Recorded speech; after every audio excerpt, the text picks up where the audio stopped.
بسم اللہ الرحمن الرحیم۔ السلام علیکم۔ بلا شبہ قرآن و حدیث محض قصے اور کہانیوں کے لیے نہیں ہے، بلکہ اس میں حرف پہ حرف پوری انسانیت کے لیے اصلاح اور رہنمائی موجود ہے۔ ہم بڑی تحقیق کے ساتھ قرآن و حدیث کے مفہوم کو ہماری ویڈیوز کے ذریعے آپ تک پہنچانے کی کوشش کرتے ہیں۔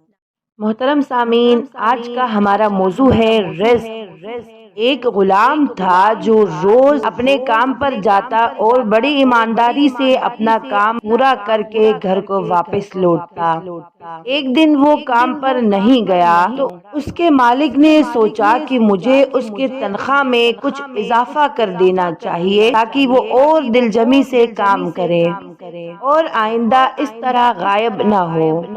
اگلے دن جب غلام آیا، اپنا کام پورا کر کے واپس جانے لگا، مالک نے اس کے تنخواہ سے زیادہ پیسے اس کو دے دیے جو اس نے خاموشی سے رکھ لیے۔ اسی طرح سلسلہ چلتا رہا۔ وہ روزانہ اپنے کام پہ آتا اور اپنا کام ایمانداری سے کر کے واپس چلا جاتا، لیکن کچھ دنوں بعد وہ غلام پھر سے غیر حاضر ہو گیا تو اس کے مالک نے غصے میں آ کر اس کی تنخواہ میں کیا گیا اضافہ ختم کر دیا اور اس کو پہلے والی تنخواہ ہی دی۔ غلام نے اب بھی خاموشی اختیار کی تو مالک نے غلام کو بلا کر پوچھا کہ مجھے ایک بات سمجھ نہیں آیا کہ جب میں نے تمہارے تنخواہ میں اضافہ کیا تو تم خاموش تھے، اور اب جب میں نے اس میں کمی کر دی تو اب بھی تم خاموش ہو، ایسا کیوں؟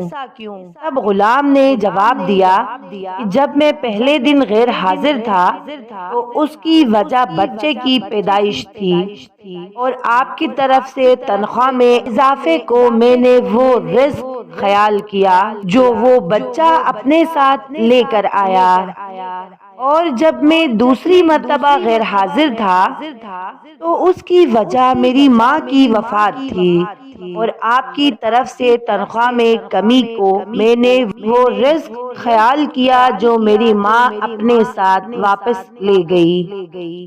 پھر میں اس رزق کے خاطر کیوں پریشان ہوں جس کا ذمہ خود اللہ تعالی نے اٹھایا ہوا ہے۔ واللہ یرزق من یشاء بغیر حساب۔ اللہ تعالی جسے چاہے بے شمار رزق عطا کرتا ہے۔ محترم سامعین، آج کل کے دور میں کتنے لوگ رزق کی وجہ سے پریشان ہیں۔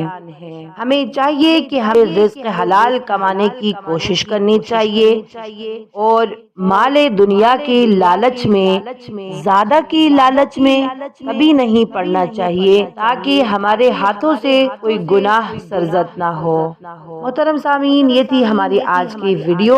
آخر میں دعا کرتی ہوں کہ اللہ تعالی ہم سب کو رزق حلال کمانے کی، کھانے کی توفیق عطا فرمائیں، اور جتنے لوگ پریشان ہیں رزق کے لیے، پروردگار ان سب کی پریشانیوں کو دور فرمائے، آمین۔